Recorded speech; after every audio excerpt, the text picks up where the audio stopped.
The state of Michigan is quickly turning into a Sharia swamp, thanks to the reckless immigration policies of Obama over the past 8 years. Places like Dearborn, that was once an all-American town, has now earned the nickname Little Baghdad, where markets, businesses, mosques, and Islamic schools surround residents, as the place has been transformed into a third-world country. In the wake of disturbing reports of a Muslim now being positioned to take over as governor, lawmakers are quickly realizing they have to take drastic measures before their state is completely overtaken by Muslims. In an unprecedented move, Michigan has just passed a law that will instantly make most Muslims instant felons overnight, sending a clear message that Sharia law will no longer be tolerated in their state. Michigan has been on everyone's Sharia radar lately, after the huge scandal emerged recently about the 2 Michigan doctors who were caught forcing female children to undergo genital mutilation. Dr. Fakhruddin Atter, 53, and his wife, Farida Atter, 50, were arrested several weeks ago at their medical office in Livonia, Michigan, where they were charged with 3 federal criminal counts, including conspiracy, female genital mutilation, and aiding and abetting. But unfortunately for the Muslim couple, and the entire Muslim population of Michigan, things have gone from bad to worse after what lawmakers just passed overnight.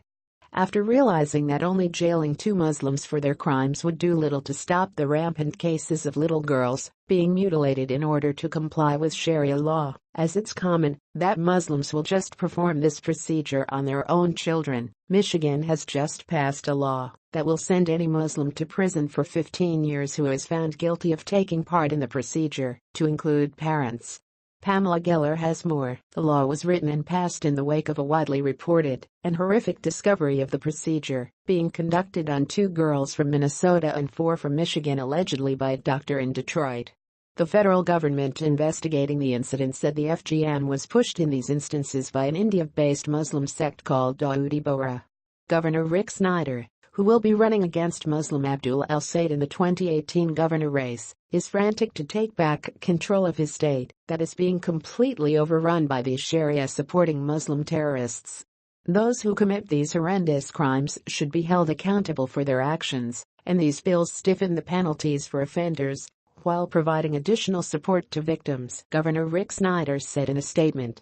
This legislation is an important step toward eliminating this despicable practice in Michigan, while empowering victims to find healing and justice.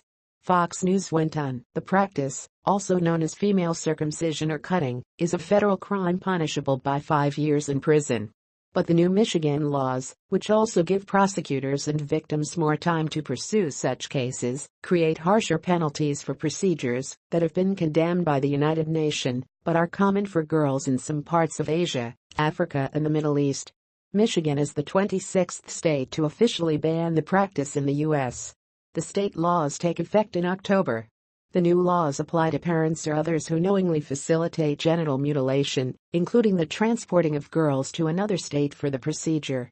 Defendants in such cases will not be able to defend themselves in court by saying it is a custom or ritual. Under the laws, the statute of limitations for criminal charges to be filed will be 10 years, or by the alleged victim's 21st birthday, whichever is later. Victims will be able to sue for damages until their 28th birthday, which is longer than the previous 2-year window after the discovery of harm. The State Department of Health and Human Services will develop an educational and outreach program targeting specific populations, including girls who may be at risk. Teachers, physicians, and police also will receive information. Advocates say few states have enacted education requirements or longer statutes of limitations. This barbaric procedure has no accepted health benefits and is only performed to exercise control over young women, said one of the bill sponsors, Republican Senator Tanya Schuetmaker of Lawton.